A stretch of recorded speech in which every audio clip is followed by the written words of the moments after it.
Hey guys, we are here today to talk about philosophy, morality, and the yoga lifestyle. So, in yoga, traditionally, there is this 8-limbed path that is a kind of stepladder towards enlightenment, towards finding connection with the universe, finding your heart, your soul, this oneness. And in the traditional, historical, thousands of year old yoga texts, they lay out this really clear message on how to achieve or experience enlightenment. And to get there, you practice the 8 limbs of yoga. And the 8 limbs of yoga are also known as Ashtanga yoga. And the 8 limbs are this really clear, but also really open-ended method towards living the yoga lifestyle. And each limb or each step on this ladder gives you a lot of tools on how to conquer your own inner battle, your own inner demons, to live more connected and more in love with yourself so that you can do the same with the world and the universe. So today we're going to dive into the first limb because it is infinite in the way it's expressed in humanity, in the mind, in the body, in relationships, in our working life, in pretty much every aspect of being a human living. So today when we talk about this first limb, we're going to really dive into what yoga looks like off of the mat, outside of the regular physical practice, and what yoga can look like in your everyday routine, your lifestyle, to help you with happiness and joy and freedom in your mind. Yeah, so the first limb that we're exploring is Yama, or the Yamas. There's 5 of them. And these 5 are known as what Madeline was saying in regards to how we live our life in relationship to society. They can be applied, obviously, personally to your own walk and your own journey, but they're usually known as how to create this more balanced, integrated life with yourself and really with other people, whether it's work, relationships, and everything in between. So they have been life-changing for both of us. And so we find them to be really accessible. And if you were listening to our last podcast, we were talking about yoga and religion. These are very, very accessible, universal ways to create morality and ethics in your own life. So the first yama is really the cornerstone of the yamas, and one would even say the cornerstone of the yoga practice, which is ahimsa. Nonviolence. Yes. So ahimsa, nonviolence, can be practiced in many ways. I think when people think about yogis, they may think this Zen being, maybe wearing a loincloth. Okay, probably not. A yogi who is nonviolent and very Zen and centered and maybe quiet, reserved. And also along with that, qualities like vegetarianism or just a stereotypical idea of what a yogi may be in a traditional sense. And nonviolence can be, really obviously like non-harming or not killing another person or another animal, and therefore practicing vegetarianism or just trying to be a gentler person, a softer, kinder heart and soul.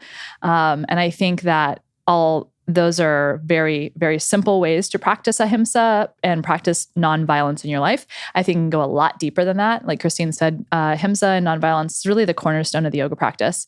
And you have these 8 limbs or 8 steps to reaching enlightenment or connection, oneness with the infinite. And the first thing on the list is getting down nonviolence. And when it comes to this stuff, like Yama, the first limb is Yama, and it has 5 parts to it.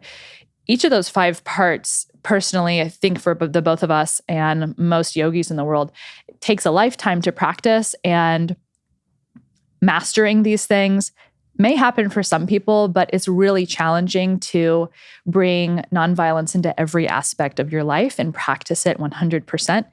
We are still human, very much so animals in a lot of ways with our reactions and our primal needs. So practicing these first 5 parts of of the 8 limbs of Yama can be really challenging and last a really long time, if not your entire lifetime. So I like to look at it as, taking one day at a time. And, since I started my yoga journey to where I am now, I know that I've changed a lot in my own growth and my own path. And I'm sure you have too. And I think, practicing nonviolence, the first step is just to be a little more nonviolent towards yourself and realize things take time. And if you notice things in your mind or your habits where you feel violent, and I know that's kind of an extreme word, but any type of self-criticism or self-hatred or loathing or self-criticism that, pervades into your body, your work, maybe never feeling good enough or feeling like you always have to prove yourself. I think that's a really common thing that most of us experience today in the world of, how fast culture is and society is. And to get ahead in your job, you have to be working, grinding all the time.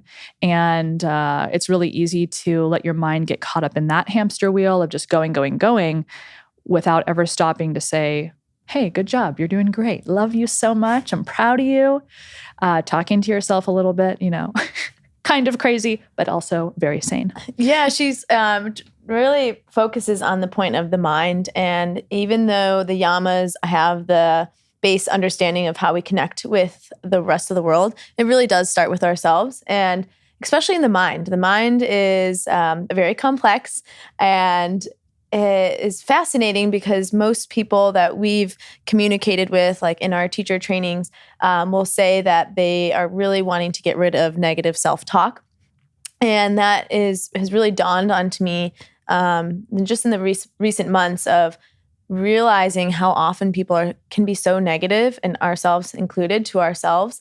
And it all starts in the mind. And if we start being able to invite a little bit more compassion into our lives and bring a little bit more kindness in, that negative self-talk will hopefully become a little bit less and not as like a lion roaring, maybe a little cat.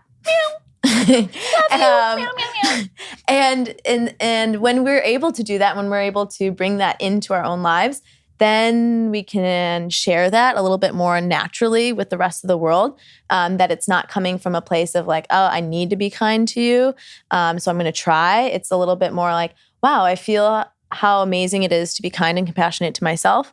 So it just is a natural overflowing of, hey, I want to like help you. I see you. I care about you, because you're taking the time to actually invest in yourself and to see what's going on. And that can be a really scary thing for all of us, to be like, what is going on in my mind? Where are my thoughts right now? And why am I speaking the way I am to myself? So I think of like actual tools to bring in nonviolence to ourselves is what Madeline was talking about, of this positive self-talk. And simple ways you can do that are literally talking compassionately to yourself. And a simple way is to create a mantra, even if it's just a few words, 3 words, 4 words, something that's simple and succinct that you can come back to over and over again to remind yourself. It could even be simple as, I am compassionate to myself.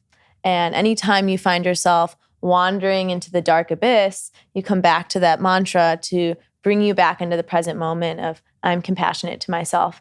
And I think the more we train our minds to overrun those negative habits, then we, in a sense, rewire our brains to be to actually believe what we're saying. In the beginning, it might be like, I don't really feel compassionate to myself. But over time, it does change. And I mean, you probably experience it too. Yeah, definitely. It's like, I think trying to live the yoga lifestyle is really about bringing all these practices into really simple concepts to understand. And personally, I like to think about the routines we do every day. Brushing our teeth, hopefully. Eating, drinking water, waking up, going to sleep, maybe taking a shower, right? We have all these things that we practice on a daily basis.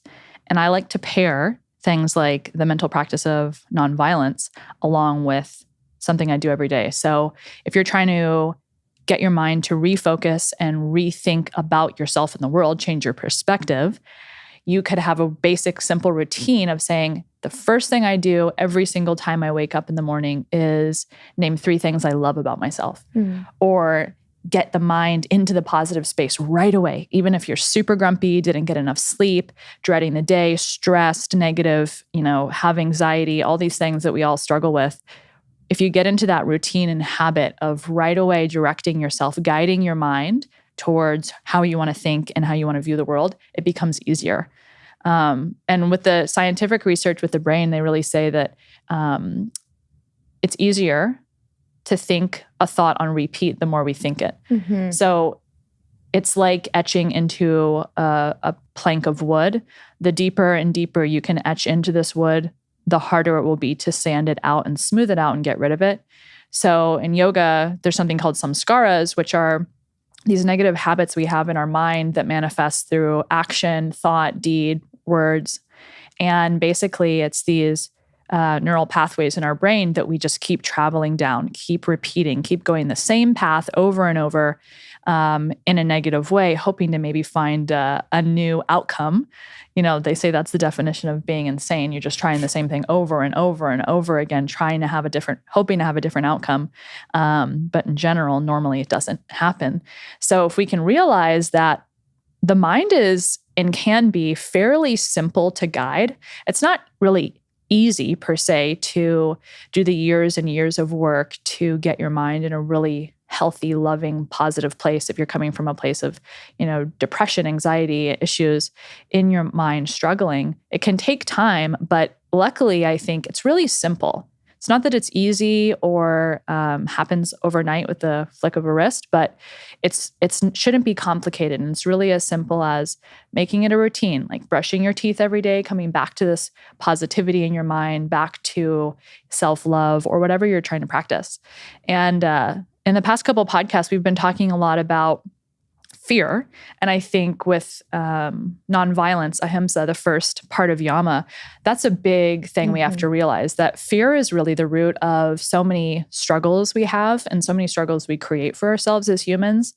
And I was reading in Light on Yoga, this yoga book yesterday, that it said basically fear can manifest in a lot of different ways. And one of the ways fear manifests is violence. Mm-hmm. And obviously that can be physical violence towards someone else, could be mental violence towards yourself, or even physical violence towards yourself. Like personally in my yoga practice, for a long time, I felt like I had to kind of beat my body up to get to a place of mental clarity. I would have to push myself super hard in my yoga practice and my fitness journey to get to that place of clarity and well-being in my mind. And in retrospect, looking back on it, I was not practicing the connection of yoga. I was really practicing disconnection. I was practicing, okay, here's my mind over here in this bubble, compartmentalized, and here's my body in a separate compartment. And the way to get to my brain to feel happier and feel joyous and calm is by working my body super hard to the point where I was ignoring injuries and hurting my physical self, really being violent to my body. And I'm definitely a hard-headed Aries most days. So for me, it took me a really long time to learn the hard way of going through this kind of expression of struggle. And even if you look at it deeply, violence towards my own body to get to this end, this place of peace in my mind. But then I realized after I got this, kind of extreme injury that lasted a long time, that it's just a matter of perspective in your mind and where you direct it. So even if you're not physically able to practice yoga, or your yoga asana is, very different from someone else's, what's really important is planting the seeds in your mind first of nonviolence and love and where you want to go. Trust, really. Mm-hmm. Trust in everything. And, even though the word is ahimsa, meaning nonviolence, it really is radical, compassionate love and kindness. And speaking on directing our mind, there is something that I've come back to time and time again is the sutra, that this little proverb word of wisdom that says yoga chitta vritti nirodha, which translates loosely to yoga is the cessation of the fluctuations of the mind, or yoga is the ceasing, the calming of the monkey mind. And I think a lot of times we were talking about, we're just in this, a lot of us can be workhorses and society just keeps us pushing go, go, go, technology and social media. and we can just have so many thoughts in our mind, and that mind just keeps spinning and spinning. And there's this like, what's real? Where am I in the space and time? And the beautiful thing about the practice of yoga on the mat is when you start moving your body with your breath, or if you're sitting and breathing in meditation, you're using the tool of your breath to bring you back into the present moment. And so when you utilize the breath as a tool, you can calm the mind so that you're a little bit more focused to enter, hey, I actually am this human being, I have this complex life, but everything's okay, and I can invite that compassionate quality into myself. And it's really challenging when there's millions of things to do and to-do lists, and people grabbing your attention to invite that compassion back in. So these tools of having a mantra, or having those 3 things that you share with yourself, of 3 things that you love about yourself every day, or coming back to your breath, taking 3 slow breaths, and then reminding yourself, that, hey, everything's all right. You are the point the universe is trying to make, and have that sense of almost reverence for yourself and the life that's in you. One other tool that I come back to time and time again is being active in gratitude, and just taking time to reflect on all the beautiful blessings that are in my life, my friends, my family, my field of work, the simple things like food and shelter and just safety. And it just brings you back in to be a little bit more grounded and connected to right here and right now. Yeah, absolutely. This is my favorite topic to talk about. It's so fun. All right, so nonviolence. Lots of ways you can practice it. Planting the seeds of love in your mind, seeing other people as yourself. Yes. Treating your body with love, treating the world with love. Recycle. And anything. Be kind on I-35 or any highway you're driving. Traffic, love, nonviolent traffic communication, commute. Anyways, which one should we go to next? Next up, asteya. So asteya translates to non-stealing. And this, it can be very like, oh, okay, I shouldn't steal. Like, even in the 10 Commandments, like thou shalt not steal. But it is profound, and it is important to dive into. I was having this great conversation yesterday about listening. And to me, practicing asteya, non-stealing, is being present. And it can be very simple, like you said, of not stealing physical things from other people, or maybe even not feeling jealous to other people, which I would love to talk about more. Jealousy is such an interesting topic.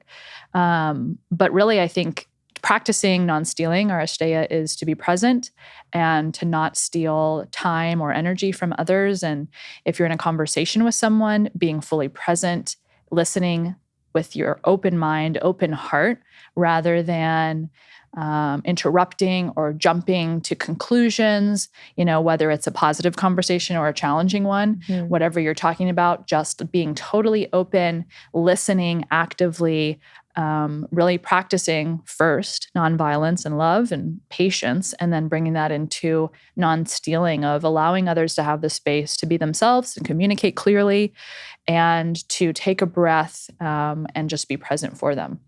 And I think that's one of my favorite ways to practice it, of giving others their own space and time, mostly in communication, Yes. Listening to you, active listening. Asteya can be this very like blanket, like, oh, don't steal someone else's objects. But I also think when you're saying like active listening, I know, just to be real honest, in our time and age of technology and phones, we both have some time where we have to work from our phone, which is really fascinating to me. And there is this balance that is needed in our day and age to be able to, something I'm working on is just put my phone down, put it to the side, and stay connected to what's going on around us, because there is this like instant gratification for, I think, all of us, that we want, okay, what's next? And things just happen so quickly. So it's really easy to, unfortunately, I think, to be in this like, this is my world, and what I'm thinking about and what I need to get done is more important. instead of being like, hey, everyone has their own little world. And, in our last podcast that we were talking about that really people are craving connection and community. And if we are practicing asteya in terms of relationships and conversations, that is what we're really looking for, is connection and community. And so being able to have that balance of like, okay, you're in front of me, I want to look at you in the eyes, have this active communication, give you the space and time to share what you need to share. Because I think for me, and for most of us, if we're not communicating with others, where is that communication going? And it's important to vocalize and verbalize what's going on in our lives, at least with someone that's going to actively listen to you. Because if you don't, then that tendency is to bottle everything up inside, and then we can go back to nonviolence, and then you can fall back into that cycle of being negative towards yourself. So absolutely. Yeah, definitely. I think the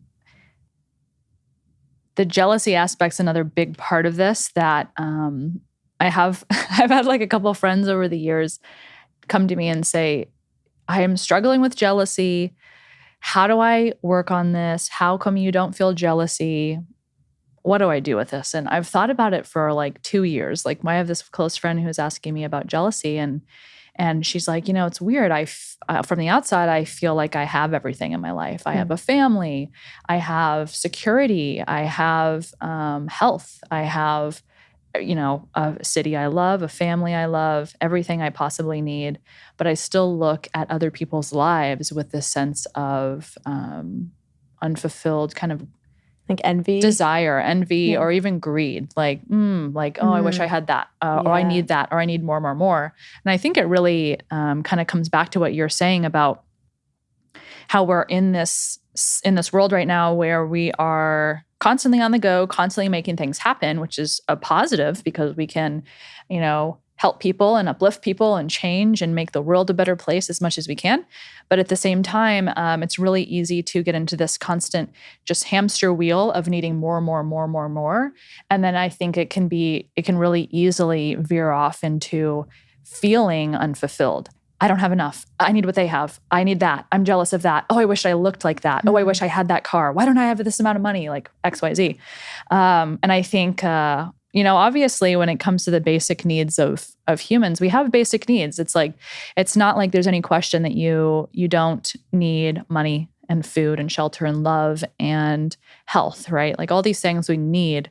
But I think trying to find the own personal balance for you is what's really key, because we are in a world where inequality exists and, different skill sets exist. And some people make this amount of money for working this job. Some people make that amount of money for working that job. And it's all kind of up in the air. We don't live in a socialist world. So I think we're kind of set up to fall into that easy trap of division and moving away from connection and thinking, it can be easy to look at someone else's life or situation and think, wow, they have what I don't. And I think it really all just stems from our mind. And of course, there are some basics that we all need, of course. But if it comes down to what we really need, it's love and connection. And beyond that, other than the basic needs of survival, beyond that basic love and connection, it's kind of a cycle of suffering that we can create for ourselves, thinking that we don't have enough and somebody else has it. And, it's like we're just stepping onto the hamster wheel ourselves to keep it going, to distract ourselves from the truth of day-to-day connection and love and doing the hard work to become a better person for ourselves and for the world. I don't know. Yeah. What do you think? I think, I totally agree. I think it's also like the tendency, I even bring back social media because I hear people talking about it, and you're scrolling and you see someone in Hawaii and someone's doing this and someone's out here doing that and having this experience. And it's so easy to compare, and that jealousy is like a tiger and it just sneaks up, and then it's there and you just feel this sense of greed or jealousy and maybe even inadequacy of feeling like, oh, why don't I have that? What am I doing in my life and that is leading me to have less than this other person? And then it comes into this constant like comparing. And then what really is happening is it's creating this divisive quality between people rather than connection. So it's moving away from what the real goal is. And I think there's a secret of, instead of thinking, you have this and you have that and I want that, instead, how about we come together and raise and uplift one another with the resources that we have, and think about if we're allowing ourselves to have that mindset of we are unique, but we're all one. Then if we think of ourselves in this larger cosmic village, to utilize our resources to help one another and to be on the same team rather than like, this is me and this is my little clan over here and yours is over here. And being this like having that division, which we know is really harmful. And so I think trying to bring in the quality of non-stealing and looking at it and more on the other side, just like we looked at nonviolence, of the opposite of non-stealing is giving, and giving our time, serving, volunteering, being there for a friend or a loved one who's in need. Because when we have more of those opportunities, I think we receive from it, and we receive abundance from it. And unfortunately, I think there is just this mindset of like consumerism, like have to have the next thing. But real joy and real fulfillment, I believe, comes from like helping someone out, helping your brother, your sister out, and being there for them and showing them that you care. And that strips away the comparison. Yeah, and feeling content that we have enough. And there's then, if you have that feeling of contentment that I have enough, then that jealousy or that, natural tendency to go and want more kind of just fades away. Yes. It's really, I think, about just loving what you've got. Yeah. Being thankful, gratitude, love. Love it. All right, 2 down, 3 to go. Next up, we've got Satya, which is truth. Truth. And it's cool. I think truth is a really interesting one. We could have facts, alternative facts. I don't know. Truth can be in the eye of the beholder. But I think when it comes down to universal truths and trying to live and be a good person, it's really simple. And we can refer back to the first parts of Yama before this, of being rooted in love and giving and positivity.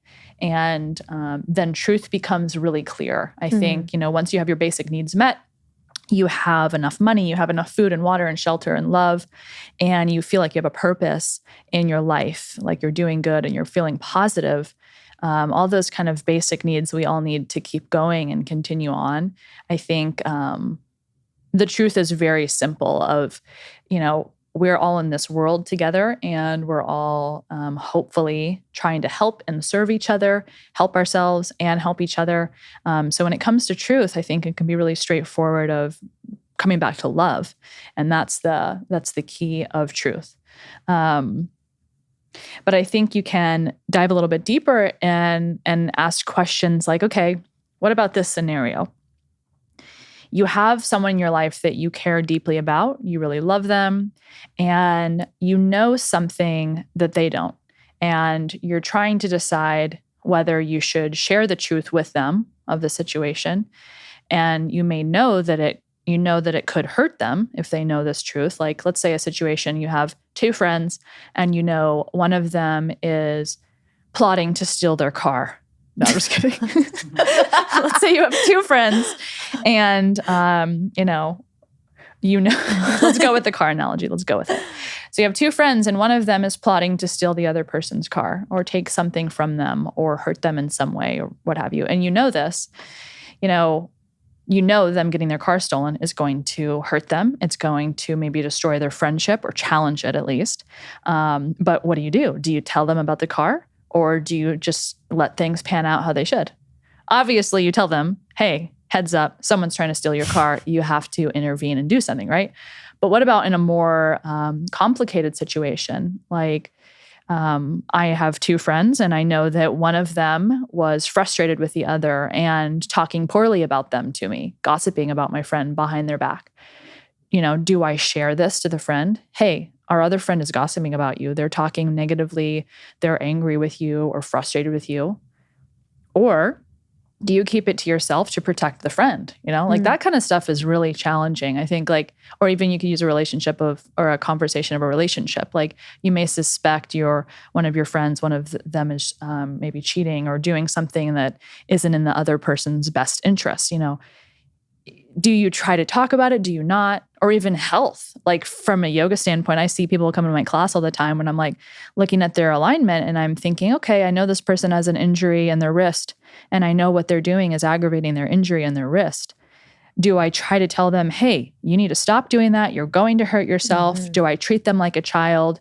Or do I let them figure it out on their own because they're an adult and learn and grow just like I did? I learned the hard way to get that yoga injury I gave to myself years ago.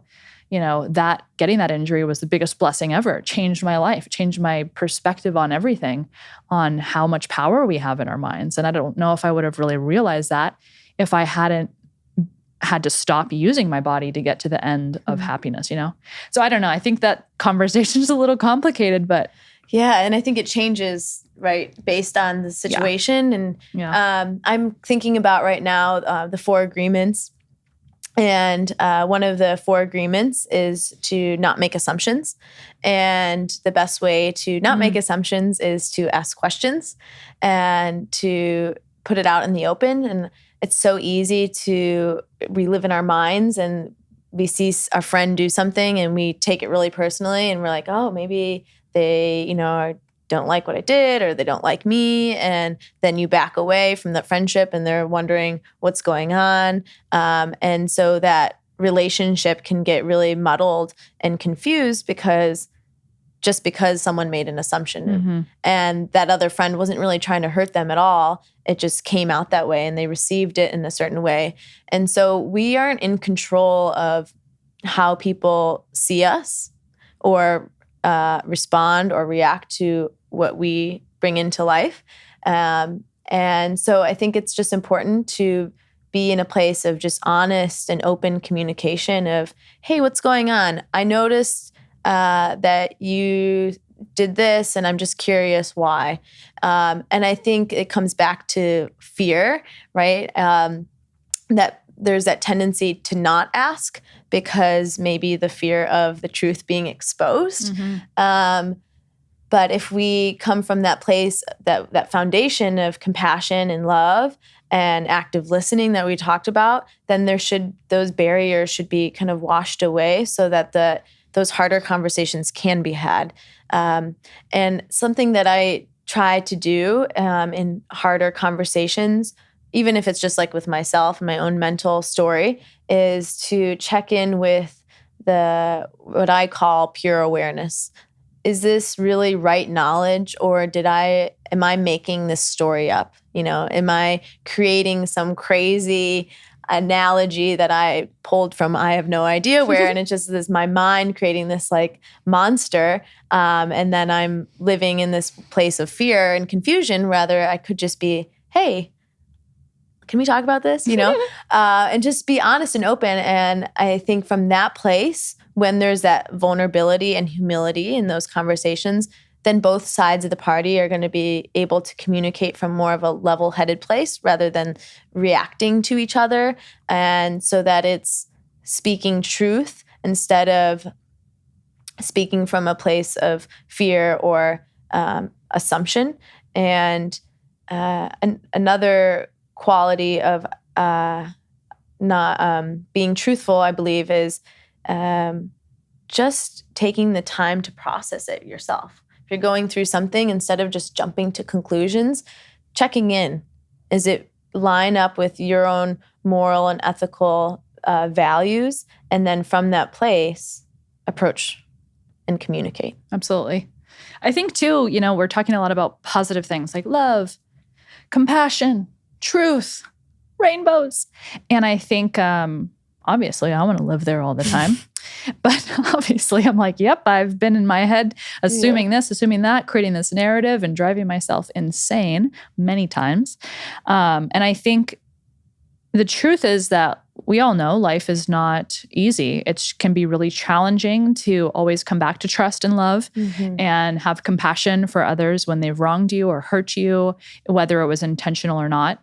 And of course, being curious and questioning. I love being curious rather than accusing. Curious, ask questions, don't assume, right?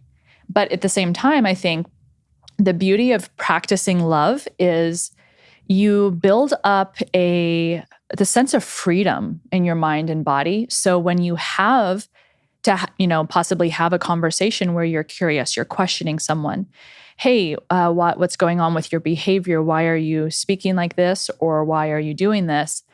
If it does turn out that your assumptions or fear is true, you have the tools to handle that. And you have this sense of freedom in your heart to navigate pain and suffering, because that is a part of life. People die. People are not always good. They have personal vendettas or personal, hopes or dreams. They do have jealousy and greed because we're humans. We all have it. Just depends on what we kind of guide ourselves to. But I think equipping ourselves with the power and the strength of love and freedom and truth and giving rather than feeling like we need. If we step into this truth that we're really free, if we choose to be in our minds, I think we can handle the shittiness of life. We can handle negative situations, negative people, pain, suffering, the suffering in other countries and other cultures and the differences across cultures and beliefs and, the differences between people. I think if we can come back to this thing of love and truth and coming from our heart, then we can really find freedom and the strength to battle the darkness of the world. Yeah. And it's hard. Yeah. It's hard. It's not, I think like in yoga, it's really, I think it's maybe a misconception that, doing yoga or being a yoga teacher or seeing with love and compassion is like blinders. And I think that the real truth of the matter being a human is to be strong enough, to be a warrior, to be a courageous, tireless warrior, to fight for love and to create it even in the darkest, most, negative spaces. And to carry that torch of love and freedom. It's not light. It's not easy. It's challenging. But the more we do it and the more we guide our minds back to goodness and love and trust, the stronger it becomes, the more vibrant our own personal lights become. And then they begin to shine on other people and light them up. And everyone's happy. And then we're really in the rainbow situation. We're like, yay, in the clouds. But anyways. I think lastly, it's important to think about who your closest circle is of your friends, your community. And because the people that you surround yourself with, often you reflect. And so I would just take some time to think about who are those people you're surrounding yourself with, because maybe they don't align with your drive to live this path. And if that's not the case, they might be toxic to you and your growth and kind of cloud what true is for you. And so, just consider taking a time to see who are your closest people and are they impacting you more or are you impacting them more? And that's definitely a hard one to kind of navigate relationships. And I personally am super grateful because I have amazing people that surround me and who uplift me, and I see their lives and it's inspiring and it drives me to follow my truth more. And so when I'm in line with that truth, I'm hopefully living that can be shared to the people around me. So like what you're saying, maybe one day we'll find that beautiful orb of light surrounding us. Yeah, definitely. One day. I know. Yesterday, I'm glad you brought that up. I was thinking about that because yesterday I was thinking about family and how amazing it is that the family you have most of the time you have for your life. And it's not like a friend that comes in and out of your life. Your family members are kind of like your breath. They're constant. And I definitely think, there's ebbs and waves and highs and lows, but, they're kind of a part of you, or they are a part of you, and they're pretty much there throughout your entire life, or their entire life, depending on who it is, sibling, parent, grandparent, whatever. And it can be hard, I think, especially with this type of thinking. Who am I surrounding myself with? What type of mindset am I going to create for myself and my life and my future family? And what am I going to pass down? And what am I going to share into the world, whether it's through a family or through work or efforts in the world? I think family can be particularly challenging sometimes, particularly Sandpaper. Loving and easy and great, but also, definitely sandpaper to smooth us out. Yeah. Smooth us out. Yeah. But anyways, we all know that. I mean, that's just life. But I think visualizing your yogi tool belt, you've got some love. You've got some truth, and you've got a lot of giving, and you'll be a lot stronger to help uplift. Mm-hmm. All right, next one. Brahmacharya. Yes. So I love talking about this one. Yeah, it's intense. So historically, it was known to be a part of the yogic path of celibacy for the yogis that were dwelling in caves. And in our modern day world, as we are considered, or the term is given as householder yogis, basically those of us like us living in the modern world, having families, relationships, work, etc., social lives. So it's not that. It can be if that works for you. Hey, your last episode, you were talking about yourself. I had a little bit of time of that. Brahmacharya. That's not the case anymore. But now we see it as more of what's in moderation, right? Mm-hmm. So not going to the extremes of things and finding this middle zone or the gray zone. So it's not always completely white. It's not always black. It doesn't need to be on opposite spectrums. It can find this sweet middle place where it feels a little bit more grounded, a little more balanced, and a place that is a little bit more accessible and connected to the here and now. Definitely. Brahmacharya is so interesting. Moderating our output, what we give. We've been talking for who knows how long now. We've been talking about giving and how you'll find more light and love through this mindset of giving. You can't give 100% all the time. You have to also receive and restore your body, your mind, your heart. You have to be able to fuel up yourself.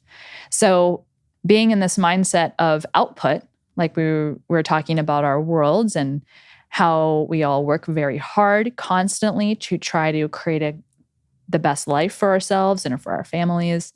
And we're constantly giving, whether that's at work, through our exercise, through even just giving your attention to listening to this podcast. So doing things that replenish that energy and fill us up is what's really, really key.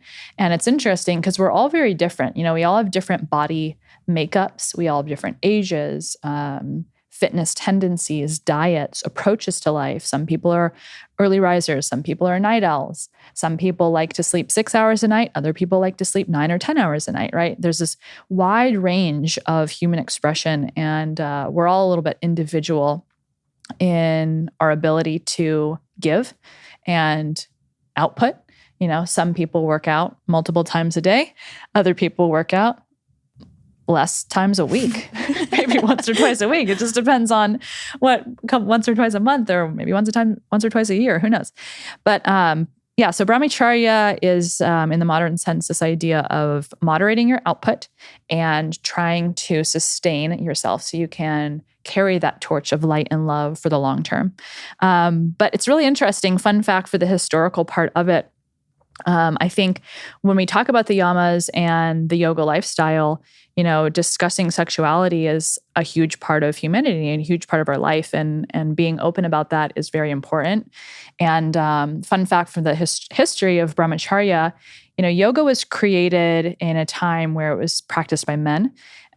Women were not practicing yoga. It was just men thousands of years ago. And the practice was for people yogis who were celibate because they didn't have a family or a job, and their pure intention in life was to reach enlightenment and ascend and leave their bodies, connect with the universe. And brahmacharya, this part of Yama, was just purely to be celibate because the act of releasing semen is releasing the life force out of the body. So in yoga, they have this term called prana, which is your life force. And generally, prana is related to your breath, your inhale, filling up on prana, this life force, or chi in other philosophies. And thinking about modern day anatomy, it's really just your breath and your blood, your circulation in your body, your vitality, the fact that you are alive, your heart is beating, you're breathing, you're healthy, you're alive. You have this vitality, and the healthier you are to your body and your mind, the more vitality you have. So it's interesting to think about, I think, from the sexual aspect of bringing yoga into your sex life. Why and when and how much you're having sex, and like what is the motivator behind all of it? Are you trying to de-stress? Are you trying to relax and go to sleep? Are you using sex as an ends to a mean that isn't connection and love and rooted in all of these light practices we're talking about before, love and trust and connection? Are you making love, or are you just doing it to get off, and trying to be really conscious about that with yourself and or your partner, I think is really important if you want to really bring in the yoga philosophy into all aspects of your life.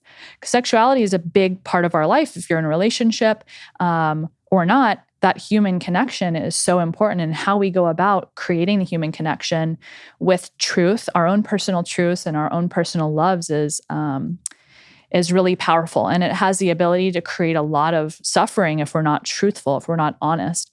But if we're able to really step into our own personal truths of real connection coming from our hearts and our loves, and valuing ourselves and our own bodies and our own minds, and also respecting and loving and valuing the person you're sharing this love with, it's going to be so much more powerful and healing rather than the opposite.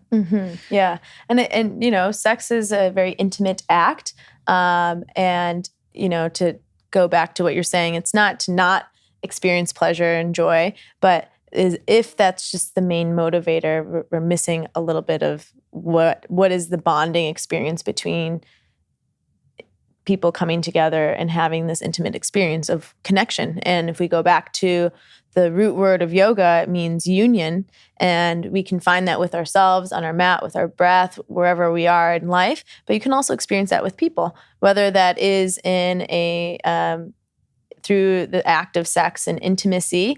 That's the same way to kind of avenue into another avenue into finding that kind of union of universality, of just that deep connection with someone. And it is a definite bonding experience. And if it can get lost so easily. And when we just come back to these grounding principles of, love and nonviolence and truth, that like what you were saying, just becomes so much more rich and rewarding, and lasts longer. The residue of it lasts longer. And the feeling of that bliss can kind of carry you throughout the day. Yeah. So many puns with that. Oh gosh. Anyways, let's go to the last one. That's so funny. Sorry. I had to. I was like, should I be inappropriate? Should I not? I just got to be my monkey mind self, still working on it. One more thing about brahmacharya. I think also with moderation, I think it can go into not only like our output, but what we bring in terms of even diet and when everyone eats very uniquely in life, but really being mindful of how much we are consuming of what, and really thinking about moderation of being nurturing to our bodies, because what we put in really impacts us, and that will impact what we put out too into the world. And so just considering what does your daily diet look like, and are you getting a nourished plate of food throughout the day, and are you bringing that sustenance into your life in a mindful way?